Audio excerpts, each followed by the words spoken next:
জেলা সফরে বেরিয়ে হুগলি থেকে মেদিনীপুর যাওয়ার পথে মুখ্যমন্ত্রী মমতা বন্দ্যোপাধ্যায় এসে পৌঁছান ঘাটালে।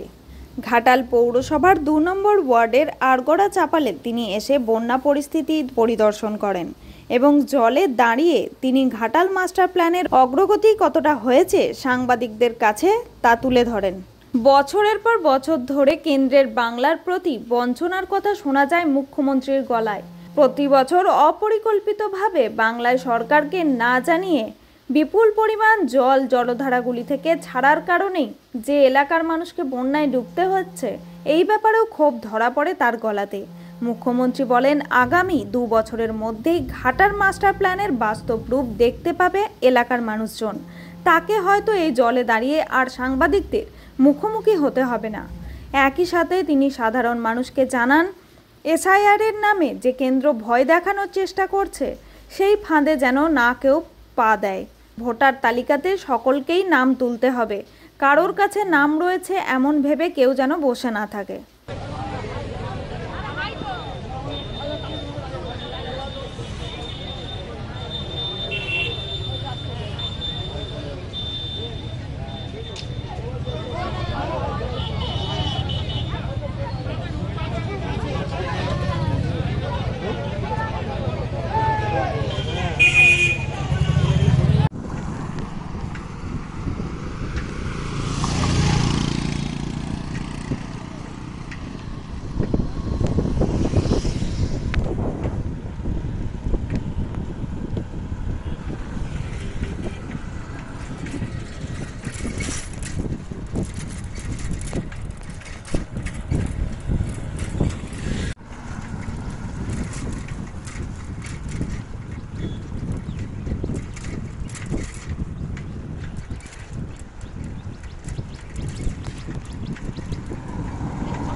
ভয় টিভি, ঘাটাল।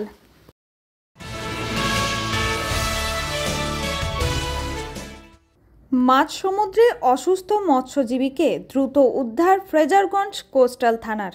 মাঝ সমুদ্রে অসুস্থ হয়ে পড়ল এক মৎস্যজীবী, আর তারপর কি করা হবে ভেবে কোনো কুলকিনারা পাচ্ছিলেন না অন্য সাথী মৎস্যজীবীরা।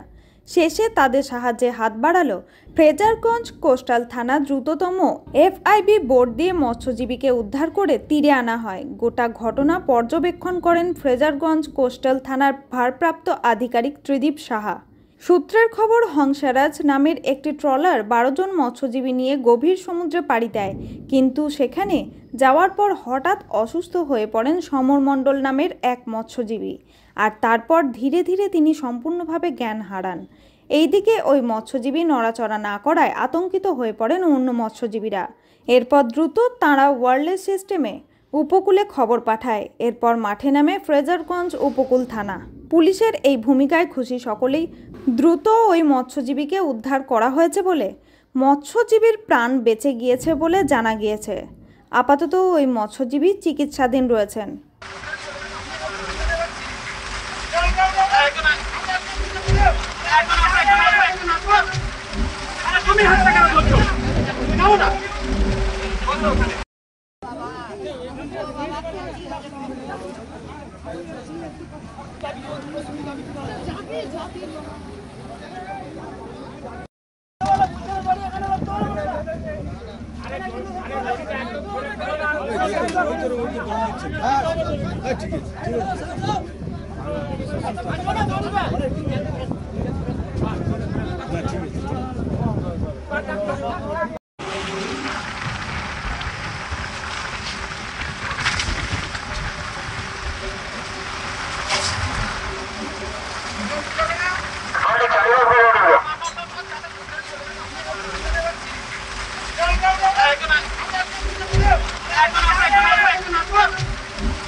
ভয় টিভি, ফ্রেজারগঞ্জ।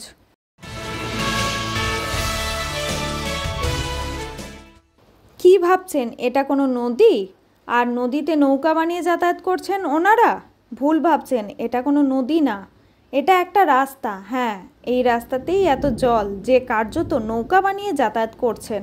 এটা ডোমজুর বিধানসভার সাপুইপাড়া বসুকাটি গ্রাম পঞ্চায়েতের অন্তর্গত প্রান্তিক নামক গ্রাম।